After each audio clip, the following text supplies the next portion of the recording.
So, USA versus Montenegro. So, round 2 na to. Round 2, second round na to. So, kung sino yung medyo maganda-gandang standing dito, ito yung papasok sa medal rounds.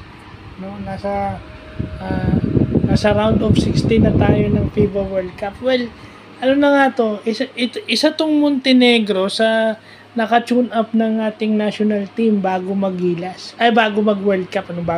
Bago mag-World Cup. So, sana nga, sabi kasi ng may natutunan sila. So, anong natutunan nila dun sa game against Montenegro? Na evident ngayon. Kasi lumamang sila eh. They had a good start. Nalamangan din nila yung Team USA. No? Sipin mo, Team USA nalamangan and then humabol. Come from behind yun. Ang ginawa lang maganda ng USA, hinigpitan nila yung depensa. Tsaka siyempre yung athleticism nito, tsaka yung length. Matatangkad din sila na mabibilis. Si Haliburton, sila Anthony Edwards, yan ang pag yan ang trumive sa basket, parang ilista mo na sa kanila eh. Bukod sa mga shooter, Austin Reeves, ang ganda-ganda ng pinapakita. Ang daming Laker fan eh. Paborito nga ata ni LeBron daw. Sabihin ko, isipin mo yun, araw-araw mo nakakasama si LeBron, kahit paano may nakukuha kang positives. Yung mga positives ni LeBron, yun ang nakukuha niya, nadadala niya rito. I mean, maganda. Ito yung ito yung basketball na magandang panoorin kasi yung tindi ng depensa, yung hindi ka na inbound pa lang naagaw na.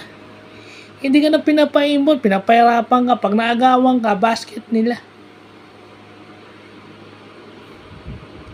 So bakit mo po problemahin yung opensa? Itong game na to, itong dalawang team, bakit po problemahin yung opensa? Problemahin yung depensa first and foremost. At saka kung pagdating nyo naman sa offense, pag kayo naman nasa inyo naman ang bola, umikot ball movement. Yun na naman ang sikreto rin ball movement. No-brainer naman yun Di ba? Kung may open 3, take the open 3. At saka yun take the mid-range. At saka yun. Meron tayong mga si Roger Pugoy, pwede pumost up sa malalaking pwede yung pumost up, pwede siyang post up. Kasi kung maliit yung bantay niya, ginawa ni Jalen Bronson yun. So yung mga advantage na pwedeng yung pwedeng yung i-take advantage, di ba? So yun lang yung nakikita natin sa USA versus Montenegro. So yun lang.